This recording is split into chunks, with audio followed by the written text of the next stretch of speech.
فَفِرُّوا إِلَى اللَّهِ، تو اللہ کی طرف دوڑ لگاؤ۔ ساری باتوں کے بعد بتایا گیا جب یہ ساری چیزیں تم مان لیتے ہو کہ آسمان بھی اس نے بنایا ہے، زمین بھی اس نے بنائی ہے، تو پھر اللہ کی طرف دوڑو۔ اللہ کی طرف کیسے دوڑیں؟ کہ اس کی رضا کی طرف دوڑو، اس کی خوشنودی کی طرف دوڑو، نیکیوں کی طرف دوڑو، دوڑ لگاؤ۔ کہا گیا فرار۔ فرار کیسے ہوتا ہے؟ اردو میں جب ہم کہتے ہیں نا کہ اس نے پریشانیوں سے فرار حاصل کر لی یا قیدی فرار ہو گیا، فرار زیادہ تر اس سینس میں آتا ہے کہ پریشانیوں مصیبتوں سے انسان فرار حاصل کر لے۔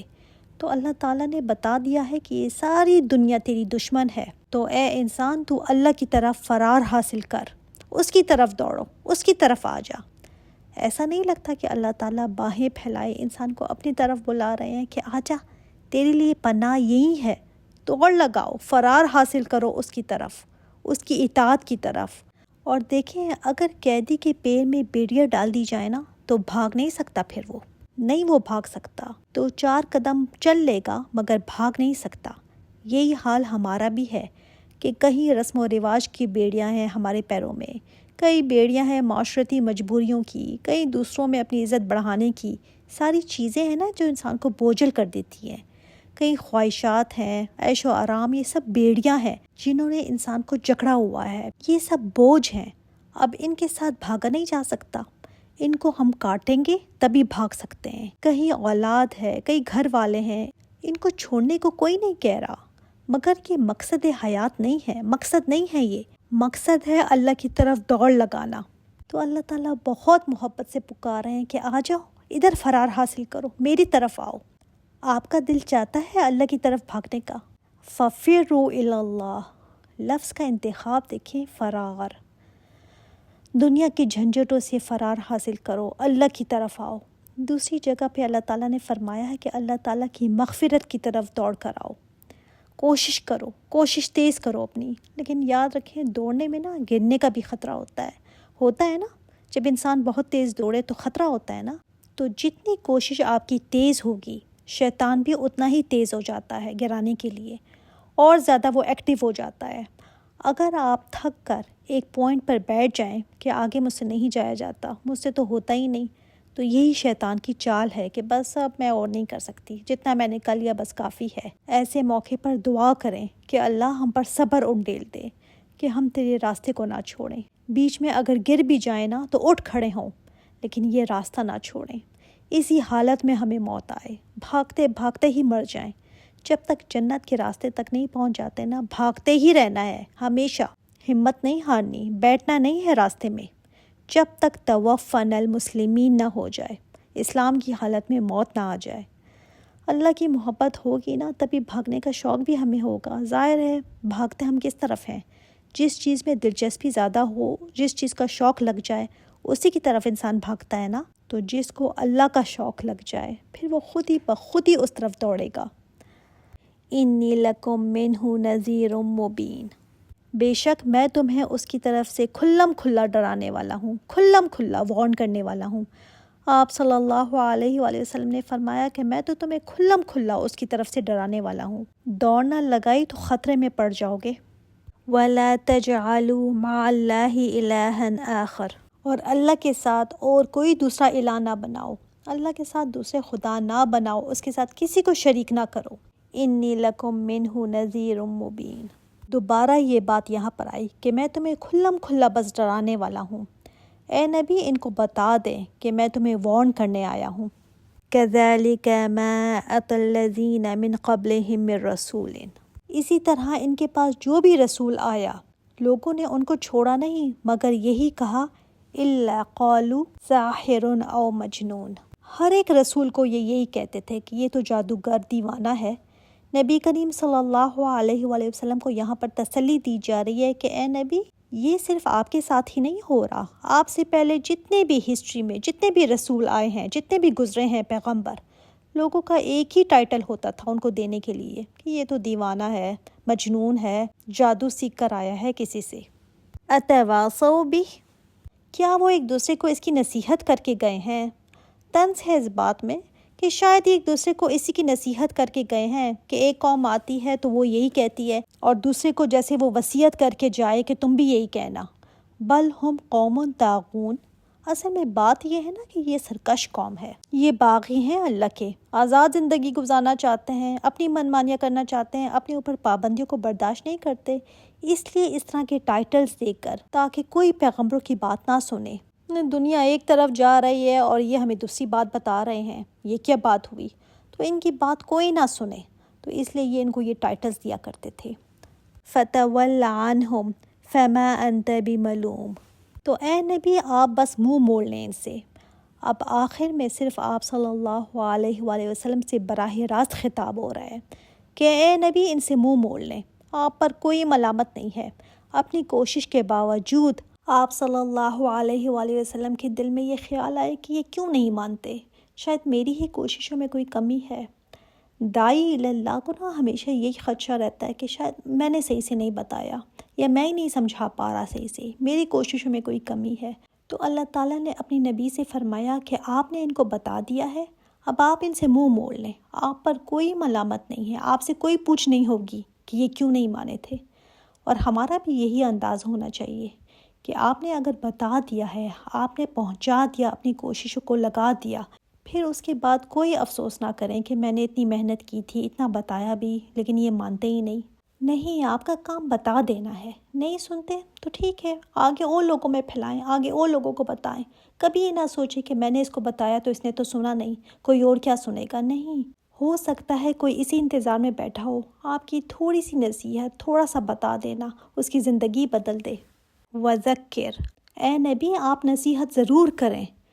فإن الذکر تنفع المؤمنین، جس کے دل میں ذرا برابر بھی ایمان ہوگا نا، وہ اس سے ضرور نفع اٹھا لے گا۔ اور دوسرا مطلب کہ جو ایمان لا چکے ہیں وہ آپ کی نصیحت سے ضرور فائدہ اٹھائیں گے، ان کا شرح صدر ہوگا، وہ اور دین پر جم جائیں گے۔ یہ نہیں مانتے، نہ مانیں، آپ ان سے کنارہ کشی کریں، آپ اور لوگوں کو بتائیں، آپ سے اس کی پوچھ نہیں ہوگی۔ وَمَا خَلَقْتُ الْجِنَّ وَالْإِنسَ إِلَّا لِيَعْبُدُونَ، اللہ تعالیٰ نے فرمایا ہے کہ میں نے پیدا نہیں کیا انسانوں کو اور جنوں کو تاکہ وہ میری عبادت کریں، مطلب عبادت کے لیے پیدا کیا ہے اللہ تعالیٰ نے، عبادت کے لیے۔ یہاں پر مقصد حیات پتہ چل گیا ہے کہ دنیا میں آنے کا مقصد کیا ہے، کیوں اللہ تعالیٰ نے پیدا کیا ہے، تاکہ اللہ کی عبادت کرے انسان۔ صرف گھر بنانے کے لیے یا عیش و آرام کے لیے پیدا نہیں کیا، یہ گھر بچے ضروریات ہیں، یہ نہیں کہا جا رہا کہ سب کو چھوڑ چھاڑ دو، نہیں، مگر مقصد حیات یہ نہیں ہے، مقصد یہ نہیں ہے۔ جیسے ہم ٹوائلٹ یوز کرتے ہیں نا، ضرورت ہے نا، مقصد نہیں ہے کہ اب ہم ٹوائلٹ میں ہی بیٹھے رہیں، اسی میں بیٹھے رہیں، آپ کو پسند آ جائے، اسی میں زندگی گزارنے لگیں تو کوئی کیا کہے گا کہ کیا ہے۔ مقصد اور ضرورت میں فرق ہے، فرق ہوتا ہے۔ کھانا پینا، بچے، سونا، سب یہ ضرورت ہے، مقصد نہیں ہے۔ مقصد اور ضرورت میں اگر انسان فرق پہچانے لگے نا تو پھر یہ بات سمجھ آئے گی۔ کیونکہ کچھ لوگ بعد میں کہنے لگتے ہیں کہ لو اب کچھ بھی نہ کریں، ہم یہ بھی نہ کریں، وہ بھی نہ کریں، کمائی بھی نہیں، بس بیٹھ جائیں اسی طرح۔ نہیں، کوئی منع نہیں کر رہا، یہ سب ضروریات ہیں، لیکن زندگی کا مقصد نہیں ہے۔ اگر انہی چیزوں کو مقصد بنا لیا نا تو پھر اللہ تعالیٰ کی طرف تو نہیں بھاگ سکیں گے۔ یہاں پر بتایا گیا لیعبدون، عبادت کے لیے پیدا کیا ہے تمہیں۔ عبادت کا مطلب کیا ہے؟ غلامی، اطاعت، کمپلیٹ اوبیڈینس اللہ کی۔ ایک اوبیڈینس ہوتی ہے نا مجبوری کے مارے باندھے کی، کوئی کسی کی جاب کرتا ہے تو مجبوری ہے، کوئی اور چارہ نہیں ہے تو اس کی مان رہا ہے، جس دن کچھ اور نظر آئے گا تو بھاگ جائے گا وہاں سے۔ ایک اوبیڈینس ہوتی ہے محبت میں۔ عبادت کیا ہے؟ اللہ تعالیٰ کی اطاعت، کمپلیٹ اوبیڈینس، اس کے حد درجہ محبت کی وجہ سے، اتنی چاہت ہونا، اس کی اتنی محبت ہو کہ بندہ اپنا تن من دھن اس کے لیے لگانے کو تیار ہو جائے، اس کے لیے کوششوں میں لگ جائے، پھر دوسرے کی محبت اللہ کی محبت کے انڈر ہو، پھر ایسی محبت اللہ سے کہ انسان اس کی غلامی میں چلا جائے، وفاداری کے ساتھ۔ اللہ تعالیٰ نے اس لیے پیدا کیا ہے انسان کو، اور جب یہ غلامی کا جذبہ آ جائے نا انسان میں تو پھر جب مالک بلائے گا تو غلام کیسے بھاگتا ہوا جائے گا نا، فَفِرُّوا إِلَى اللَّهِ، پھر تو غلام بھاگ کر جائے گا۔ لیکن جب تعلق کمزور ہونا یا ٹوٹا ہوا ہو تو پھر انسان بہانے ڈھونڈتا ہے، پھر کہتا ہے کیا کروں، یہ مجبوری ہے، وہ مجبوری ہے۔ لیکن جب غلامی میں آ جائے، جب غلامی کا تعلق ہو جائے تو پھر انسان بھاگ بھاگ کر جاتا ہے۔ ما اريد منهم من رزق وما اريد ان يطعمون۔ وہ تو تمہارا محتاج نہیں ہے، نہیں مانگتا وہ تم سے کچھ بھی کہ تم اس کو کھلاؤ، وہ تو تم سے کچھ مانگتا ہی نہیں ہے، بلکہ وہ تو خود رزاق ہے۔ ان اللہ هو الرزاق ذو القوۃ المتین، وہ تو خود رزاق ہے، خود دینے والا ہے، تمہیں خود کھلاتا ہے وہ تمہیں، اس کو تم سے کچھ نہیں چاہیے۔ تمہارے اوپر یہ بوجھ اللہ نے ڈالا ہی نہیں کہ تم اسے کچھ لے وہ کچھ مانگے، بلکہ وہ تو خود دینے والا ہے، تم اس کے محتاج ہو، پھر بھی تم اس کی طرف دوڑ نہیں لگاتے۔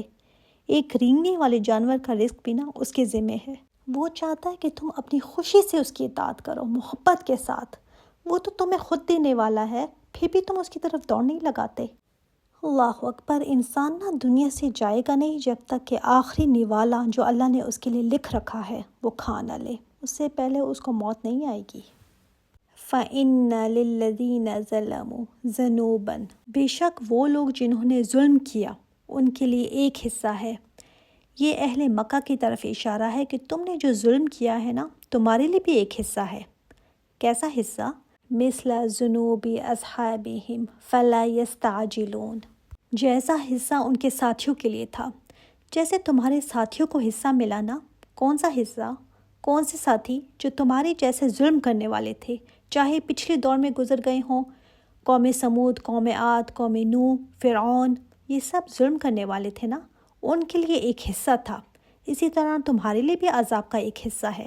اسی لائن پر اگر تم چلو گے جس پر وہ چلے تھے تو تمہارے لیے بھی وہی ہے جو ان کو ملا تھا۔